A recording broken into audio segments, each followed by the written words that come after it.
اور نفس شکر ہی ایسی چیز ہے کہ اس سے اللہ تعالیٰ نعمت میں اضافہ کرتا ہے. ان شکرتم لازیدنکم، اگر تم شکر کرو گے تو ہم نعمت میں اضافہ کرتے ہی رہیں گے. اس لیے اس پر ہم اللہ تعالیٰ کا شکر ادا کرتے رہیں اور مزید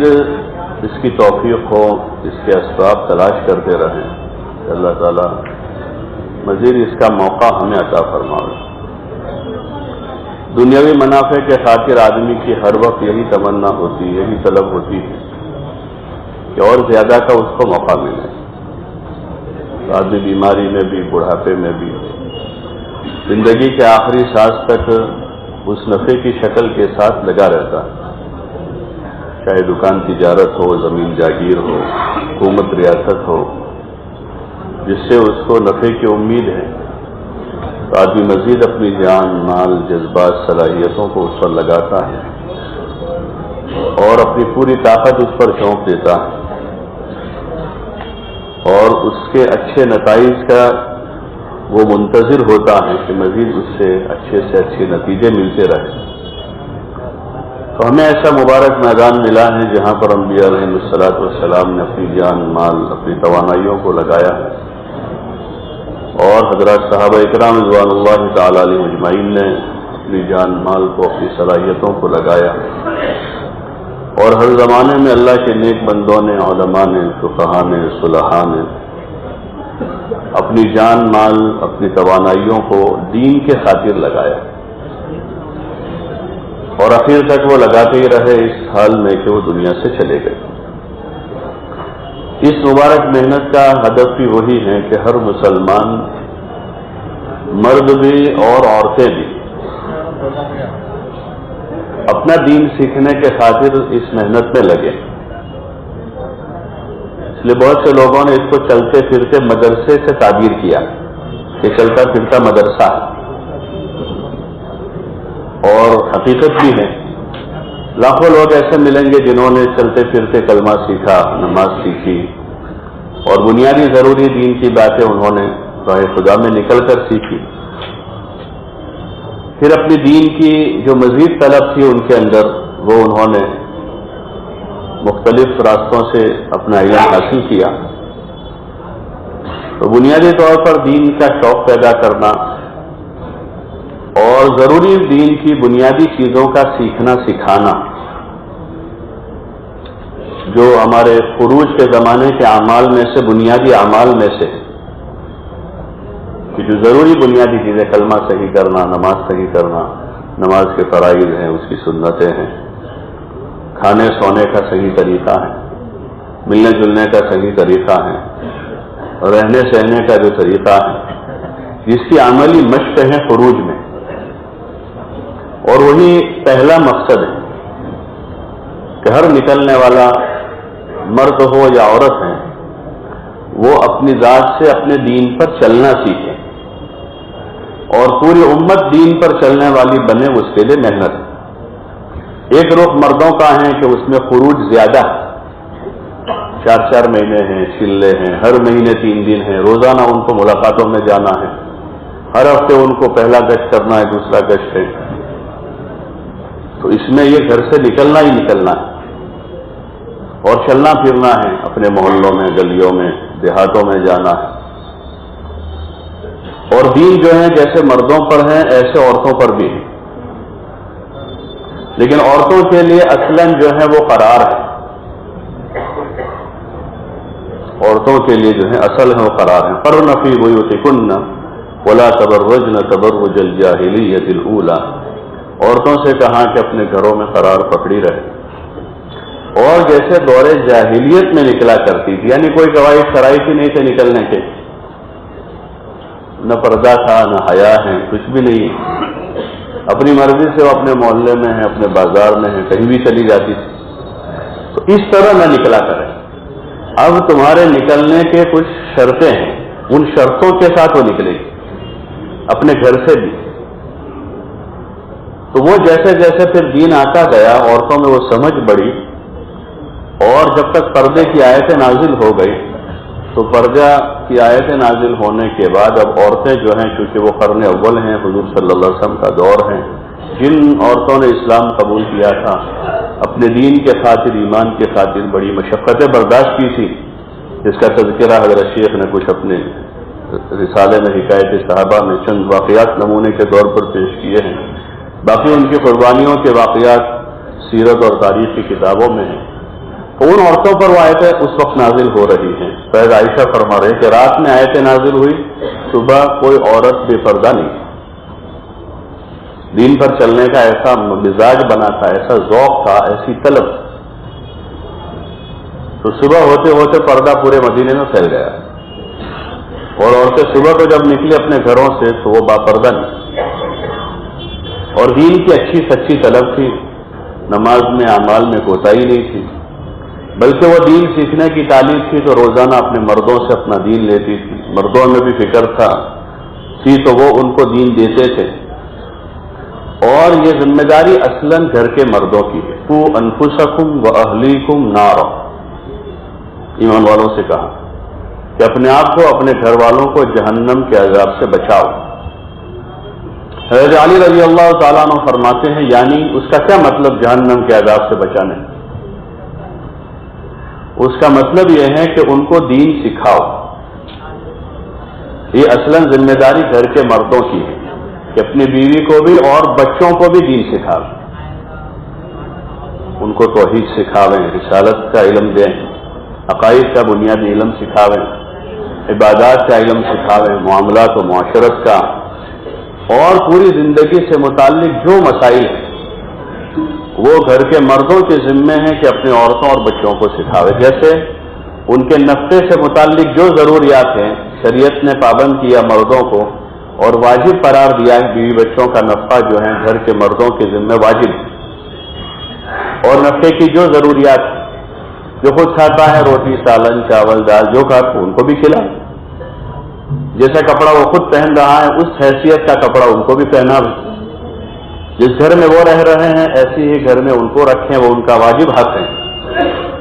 تو ہر آدمی اس کی کوشش کرتا ہے، بلکہ اس میں اس حق سے زائد آدمی کوشش کر لیتا ہے، اس سے زیادہ آدمی خود کم کھاتا ہے، بچوں کو زیادہ کھلاتا ہے، خود کم پہنتا ہے، سستا پہن لیتا ہے، بچوں کو مہنگا پہنا لیتا ہے، خود کم مال استعمال کرتا ہے، بیوی بچوں پر زیادہ خرچ کر دیتا ہے۔ تو یہ دنیاوی ضروریات سے متعلق اللہ کا حکم ہے، جس کا ایک عمومی ماحول ہے، رواج ہے ہر گھر میں، دیہاتوں میں، شہروں میں، سب جگہ پر،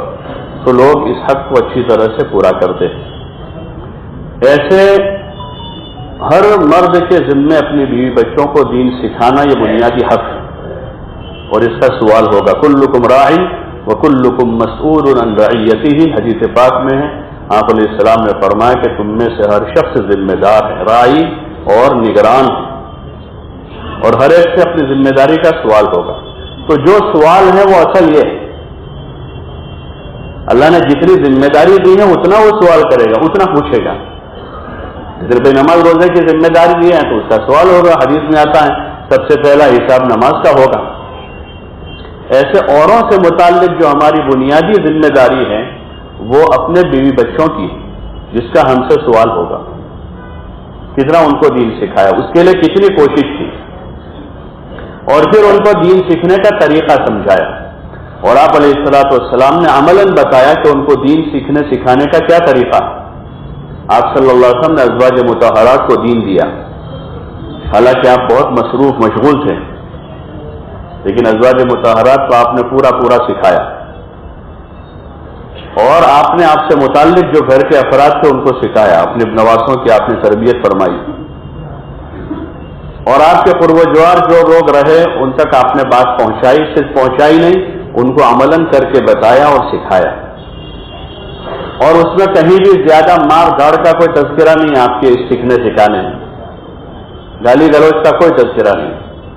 بلکہ عائشہ رضی اللہ عنہا فرما رہی ہے کان ضحاکا بساما، کہ آپ صلی اللہ علیہ وسلم ہمیشہ خوش و خرم مسکراتے ہوئے ہوتے تھے۔ وہ ایک صحابی فرماتے ہیں کان متواصل الاحزان دائم الفطرت، کہ آپ کو ہم نے جب بھی دیکھا تو ایسے یعنی فکروں میں دیکھا کہ آپ ہمیشہ متفکر ہوتے تھے. اور عائشہ رضی اللہ عنہ فرما رہے کان ضحاکا بسامہ. علماء نے لکھا کہ آپ جب گھر کے ماحول میں جاتے تھے تو اپنے گھر والوں کے ساتھ جو ہے ہنستے کھیلتے رہتے تھے, اور باہر کے ماحول میں ہوتے تھے تو دین کی اور رسالت کی اتنی بڑی ذمہ داری آپ پر تھی تو اس کی فکروں میں مشغول رہتے تھے. یہ دو کیفیتیں ہوئی. تو گھر کے ماحول میں آپ نے جو دین دیا اپنے گھر والوں کو محبت سے دیا ہے, حسن اخلاق سے دیا ہے, اور ان کی خدمت کر کے دیا ہے. حضرت عائشہ رضی اللہ عنہ فرما رہے کہ آپ ہمارے گھر میں جھاڑو لگا دیتے تھے, آٹا گوندھ دیتے تھے, بکریوں کا دودھ نکال لیا کرتے تھے, اور گھر میں جو مہمان آتے تھے ان کی خدمت آپ صلی اللہ علیہ وسلم خود اپنے ہاتھوں سے کرتے تھے, مہمانوں کی خدمت. تو آپ نے خدمت کے راستے سے, اخلاق کے راستے سے اپنے گھر میں دین دیا ہے. یہ طریقہ ہے آپ کی تعلیم و تربیت.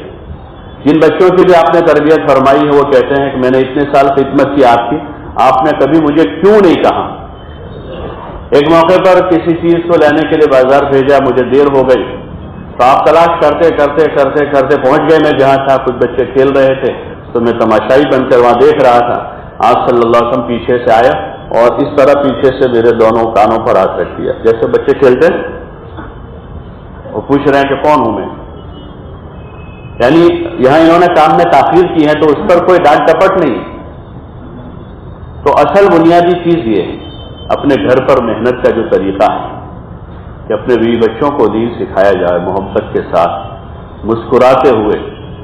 حسن اخلاق سے, اور اچھی ان کی خدمت کے ساتھ. تو یہ ایسا مؤثر طریقہ ہے جیسے ہم جماعتوں میں دیکھتے کہ نئے نئے لوگ ہوتے ہیں کتنے آوارہ گردی کیے ہوئے ہوتے ہیں, لیکن ذمہ دار ذرا مسکراتے ہنستے کھیلتے ان کے ساتھ وقت گزار لیتے ہیں تو وہ باقاعدہ بیعت تو نہیں کرتے لیکن مرید ہو جاتے ہیں,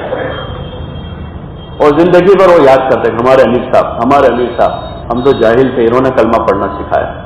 ہم نماز نہیں پڑھتے تھے انہوں نے ہم کو نماز کی ترغیب دی, ہم تو ایسے ہی تھے ان کے ساتھ جا کر ہم تہجد گزار بن گئے. تو جن کے ذریعے سے دین ملتا ہے ان کی محبت دلوں میں بیٹھ جاتی ہے. یہ بہت مؤثر طریقہ ہے. آپ صلی اللہ علیہ وسلم کی محبت جو صحابہ کے دلوں میں بیٹھی ہیں تو آپ کے ذریعے سے ان کو دین ملا, ایمان ملا. تو گھر کی محنت میں بنیادی محنت ہماری یہی ہے کہ ہمارے گھر کا ماحول سازگار, اس میں نمازوں کی پابندی ہے, صبح شام اللہ کا ذکر ہے, مسنون اذکار کا اہتمام ہے, ہر کام میں حضور پاک صلی اللہ علیہ وسلم کی سنت کا اتباع ہے. ہر کام میں جو بھی کام ہو رہا ہے گھر میں وہ آپ کے طریقے پر, اٹھنا بیٹھنا, سونا جاگنا, کھانا پینا, لباس, اور ایسے ہی پھر آگے آ کر معاشرتی امور آئیں گے. پہلے مولانا یوسف صاحب رحمۃ اللہ علیہ کا قول بارہا سنتے, جب محنت چلے گی تو سب سے پہلے عقائد اور عبادات کا دین صحیح ہوگا, عبادت میں دین آئے, معاشرت میں پھر دھیرے دھیرے دین آئے, لیکن وہ ہماری نیت میں ہوگا اور ہماری محنت میں ہوگا تو آئے گا. ورنہ بہت سے گھرانے ہیں جہاں عبادات میں تو دین آیا اور اچھا دین ہے کہ فرض کے ساتھ وہاں نفل روزوں کا ماحول ہے, گھر میں تسبیحات ہیں, تلاوت ہیں, معمولات ہیں, اور بچوں کو پڑھانے کا بھی ذوق پیدا ہوا, بچوں کو حافظ بنا لیا, لیکن معاشرت میں دین نہیں. اور حدیث پاک میں ہے انما لکل امرئ ما نوى, آدمی کو ملے گا وہ جو نیت میں ہوگا. اگر ہماری نیت میں اتنا ہے کہ ان کی نماز روزہ ٹھیک ہو جائے تو نماز روزہ ٹھیک ہو جائے گی, اور جیسے ہماری محنت کا مقصد ہے احیاء جمیع ما جاء به النبی صلی اللہ علیہ وسلم, کہ جو کچھ حضور پاک صلی اللہ علیہ وسلم لے کر آئے ہیں ان سب چیزوں کو زندہ کرنا مطلوب ہے. تو آپ ایک معاشرت لے کر آئے, دنیا میں جو رائج معاشرت ہے اس وقت ہی آئی, جو بھی ہے ہر زمانے میں رہے گی, اس کے مقابلے میں آپ کی ایک پاکیزہ معاشرت, ایک پاک صاف معاشرہ ہے جس کی بنیاد حیا اور سادگی پر ہے, جس کی بنیادوں میں حیا اور سادگی. یہ جو فضائل کی تعلیم ہے وہ اس لیے ہے, اور اس میں حکایت صحابہ میں ان کی عبادتیں اور ان کی دعوت, ان کے مجاہدے, ان کی قربانیاں, ان کا ایثار, ان کا احسان, اور ان کا علمی ذوق ولولہ, اور ان کے راہ خدا میں جان و مالی قربانیاں, ان ساری چیزوں کو اندر ایک مختصر سے رسالے میں جمع کیا ہے. تو جتنا گھر کے ماحول میں اس کو پڑھا سنا جائے گا تو گھر کے مردوں عورتوں بچوں کا اس کا ذہن بنے گا کہ وہ اچھے سچے دیندار بنے، جو محنت کا اصل مقصود ہے کہ دین کی سچی طلب پیدا ہو، اور پھر اس طلب کے بقدر دھیرے دھیرے دین پر عملاً دین پر چلنے کی مشق ہو۔ تو گھر کے بچوں عورتوں کے دل و دماغ میں یہ بات پیوست ہوگی اور ان کے ذہنوں میں بات اندر اترے گی، حضور والی زندگی اور صحابہ والی زندگی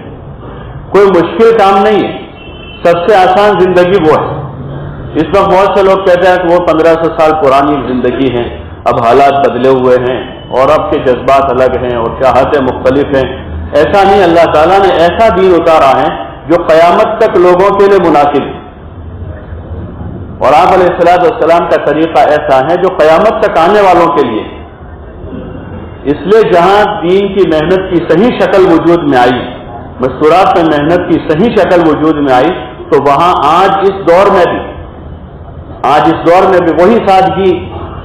اور وہی سنتوں کے اہتمام کے بعض علاقوں میں اور بعض گھرانوں میں نظارے نظر آتے ہیں کہ ان کے پاس اسباب دنیا ہے اور ان کے پاس دنیا کے بہت سارا ساز و سامان ہے، لیکن زندگیوں میں سادگی ہے، اور ان کے قرب و جوار کے ماحول میں بے حیائی ہے، لیکن ان کے گھرانوں میں حیا ہے۔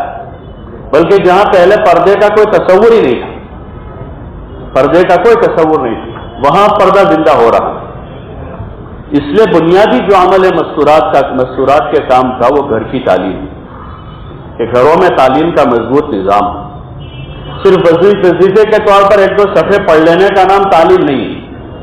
وہ تو ٹھیک ہے کوئی نیا آدمی شروع کر رہا ہے تو اس نے پڑھتے شروع کیا اس سے، بلکہ اس سے تو گھر کی ایک تعمیر مطلوب ہے، ایک تعمیر ہو۔ اور فضائل چونکہ اس لیے پڑھے سنے جاتے ہیں، اس سے زمین تیار ہوتی ہے، اس سے شوق بنے گا،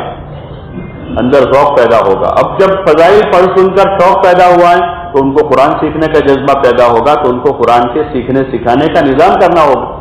ورنہ ان میں خوب شوق پیدا ہو گیا قرآن کی تلاوت کا، اور قرآن صحیح نہیں ہے، وہ ہر مہینے ختم کر رہے ہیں، لیکن قرآن صحیح نہیں ہے ان کا۔ سنت کی اتباع کا خوب جذبہ پیدا ہوا ہے، لیکن سنت کا علم ہی نہیں ہے، تو وہ جہالت والے رسومات کو سنت سمجھ کر کریں گے، اس میں سنت نہیں ہوگی، کیونکہ ان کے پاس صحیح علم نہیں پہنچا۔ تو گھر کے مردوں کے ذمہ پہلا کام تو یہ ہے کہ فضائل کے حلقوں کے ذریعے سے ان کے اندر طلب پیدا کی جائے،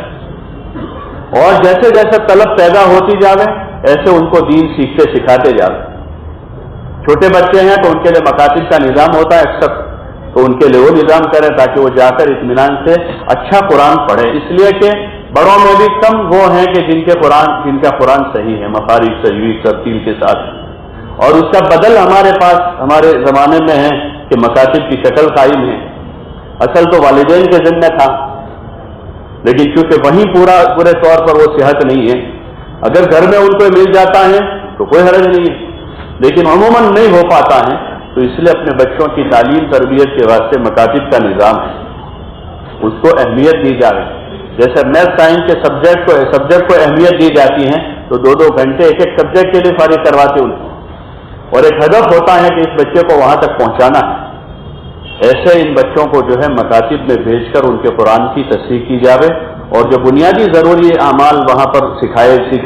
جاتے ہیں، عقائد ہیں اور سنتیں ہیں، اور پھر دھیرے دھیرے مزید علوم کے لیے اس کے آگے کے راستے کھلتے ہیں، تو اس کی کوشش کر کے بچوں میں دین سیکھنے سکھانے کا ایک ماحول تیار کیا جائے۔ عورتوں کے لیے کیونکہ گھر کا مرد ہی ذمہ دار ہے، کسی غیر محرم سے وہ دین نہیں سیکھ سکتے،